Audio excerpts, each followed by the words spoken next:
So both amazing shoes, both versatile shoes, pretty much evenly matched all across the board. However, the big difference shoe comparison I've got for you guys today, so we are going to put the Saucony Endorphin Speed 5 up against the fan favourite, the ADIDAS EVO SL. So I'll go through their similarities, their differences and key features, and hopefully from that, that'll give you guys a great indication of choosing the right shoe for you. But before we get into it, a big shout out to my #1 running store, the Running Company at Geelong. I've got a link to their website in the description. Make sure you go check out that and check out all their running gear. And also guys, if you want to support the channel and you haven't done so already, make sure you hit that subscribe button. And in the specs, both neutral road running shoes, and both claim to be pretty versatile trainers and that can handle that quicker stuff as well. Now, in the price, there is a massive difference in the price. Now, is that price warranted? Well, I'll let you know my thoughts at the end of the review, but interested to hear what you guys think as the review goes on. Now, in the weight, you can't really tell the difference here in the hand, but on the foot, I must say, even though the weights are pretty much the same, that the Speed does feel like the more nimble shoe on foot. Not too sure why. Now in the stack there is a little bit of difference there, as you can see, but that is really hard to tell when you're wearing both these two shoes at the same time as well. So yeah, it's not that noticeable, to be quite honest. And in the drops, I can't really tell the difference. And in the uppers, both using a engineered mesh and both extremely breathable, and both have pretty solid heel counters at the back. And I will say another similarity is they've both got about the same amount of padding in each shoe as well. So I'm going to say about a medium amount of padding. Now with the Endorphin Speed 5, what's different here? They've got a little Achilles flare on this new version, which is a great addition. It does play its part in assisting that heel slippage in the shoe. Now with our tongue, it is a gusseted tongue here in the Speed 5, a medium amount of padding on the tongue. The gusset isn't super effective because the gusset on mine is actually quite loose, so the tongue does sway around a little bit, which is a little bit disappointing. With our lacing system, eyelets and this midfoot sort of strap, that helps provide a good midfoot lockdown in the shoe. I quite like the laces that Saucony are using here. They do use them in several other models if you're aware of those, but no issues with them coming undone. In the fit though, it comes up a smidge short for me. They have improved the width of this shoe and the toe box volume is really nice as well. But I think if you've got a wide foot, you still might be in a little bit of trouble here with this one. Now, in comparison to the EVO SL, so we don't have that Achilles flare on the back. However, there's no heel slippage issues in this shoe for me either. What we have here though is the tongue in the EVO SL. It's not gusseted. It is a lot thinner, far less padding on it, and it can get a little tricky to get flat on top of the foot, but it's not really a big issue. So we've got reinforced eyelets in the EVO SL as well, and these really thin laces that can get a little tricky to cinch up, but once you've got it, they do provide a good lockdown through the middle of the foot as well.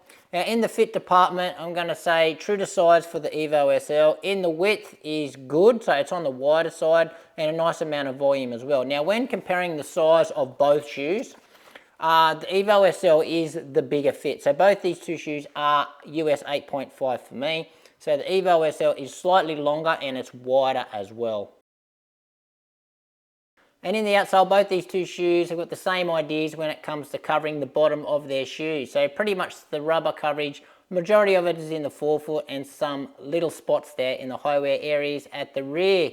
But how do they perform? So the Endorphin Speed 5 here, it does still use that XT900 rubber, I believe.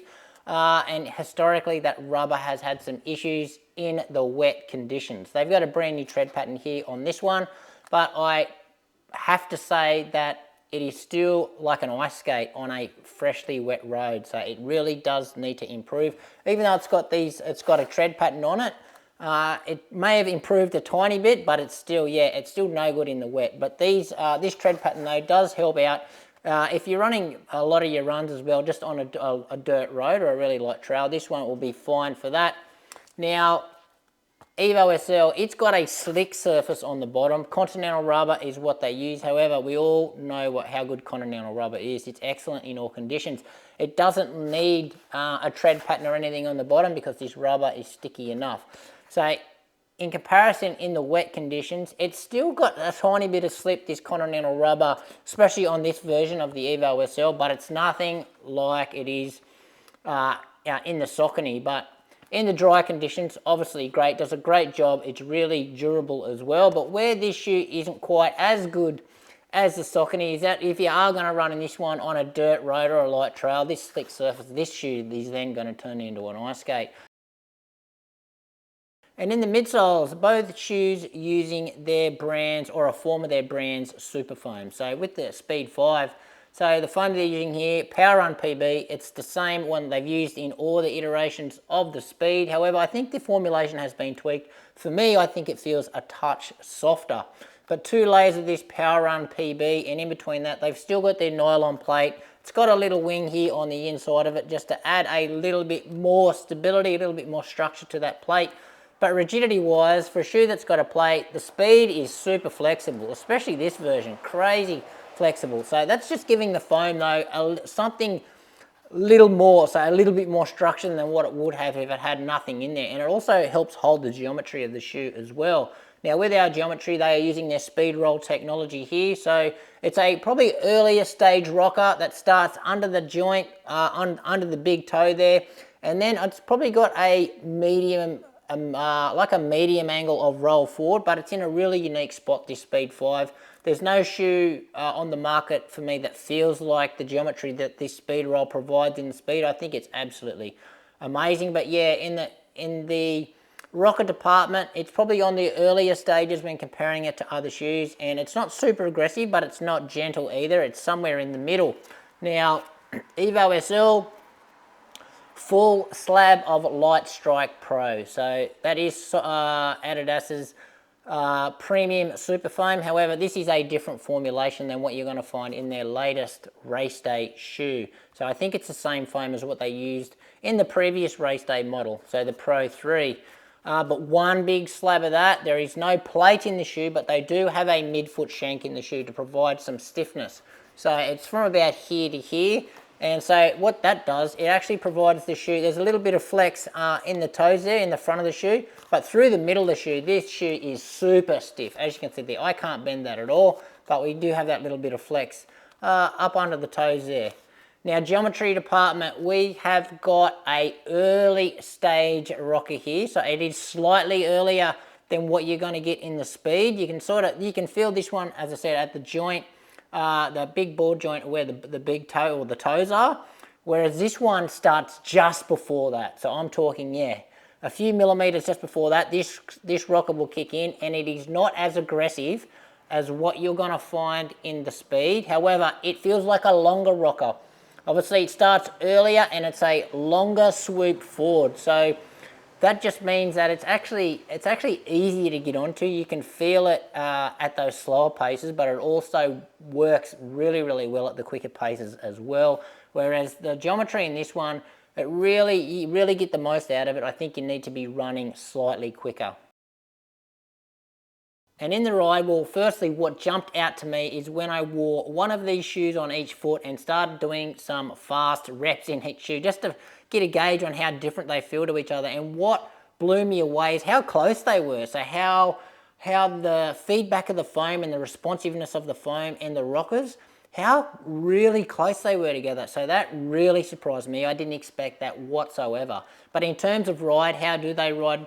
So this one, super springy, it's energetic. There's a good amount of sink in the foam. However, it's a really fast rebound. It just wants to tick, get your leg off the road as quick as it can. It really wants to tick the legs over nice and fast. As I mentioned before with the geometry, it really just drops away at that tip point and then it flattens out, and once you get onto this rocker, it really wants to get up and going. It does promote a really quick turnover. I don't find the shoe unstable at all. Even though there is a little bit of sink in this shoe, for me, it just doesn't feel unstable. But yeah, energetic, lively, fast, and soft enough to be not harsh at all. Whereas the EVO SL, same sort of feeling. However, it's a totally different foam feeling, but delivers the same kind of feedback for me. So again, it's springy, it's responsive, but the big difference here is this shoe feels smoother. And smoother at all the paces as well. And I think it's just because of this geometry, this early rocker, just the whole transition as you come through your foot strike, it just feels more smooth than the lively Speed 5. But In terms of softness and sink into the foam, I think it's about the same. In terms of efficiency though, I think the EVO feels more efficient, and again, I think that's just down to the rocker. But in terms of as you start towing off and responsiveness and to get up and going, how good it feels going really fast, I think they feel pretty much almost the same. So they both feel as fast as each other. And best shoes, both shoes extremely versatile, but there is a clear versatility winner here, and that's the EVO SL. This shoe feels amazing at pretty much anything that you throw in it. It feels great to jog in. You want to go fast in it, your tempo, your threshold effort, it's good to go. This rocker just accommodates all those paces and does it amazingly. The foam complements the rocker. The shoe is efficient.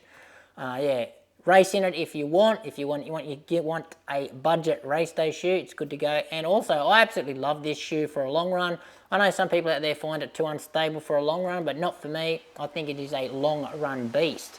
Now, Speed 5. Again, versatile, as I said, feels okay to jog in, but you know, as I said before, it's just not super happy at that jogging pace because it wants to go fast. And this shoe, I think, it definitely has a sweet spot, and that is tempo, threshold, effort. This shoe feels absolutely amazing at that. When you lock into that in this shoe, this thing is, yeah, it just hums along.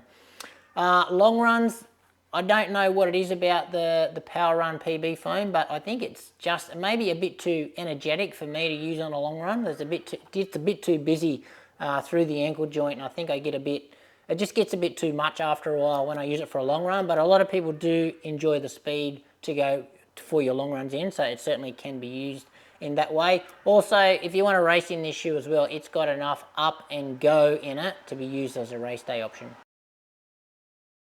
And just wrapping up the comparison here, so both amazing shoes, both versatile shoes, pretty much evenly matched all across the board. However, the big difference, and that is the question at the start of the video, is that price warranted between these two shoes? Well, for me, it's certainly not warranted, because just because you can charge a certain amount for a performance shoe doesn't mean you have to, and the EVO SL is a fine example of that. So hats off there, Adidas, for creating a shoe, big slab of super foam.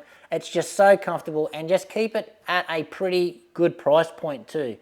So clear winner here for me, the EVO SL. It's certainly not worth to spend an extra $60 and get yourself a Speed when you can just get yourself an EVO SL. The performance in both shoes, the difference is not that much. And in most cases anyway, I'd probably prefer the EVO SL. But anyway, guys, that's it from me. Interested to hear your thoughts on my comparison here, or if you've got any questions that I didn't cover in the review you want answered, just hit me up in the comments. Thanks for watching. Make sure you give this video a like, subscribe to the channel, and we'll see you next time.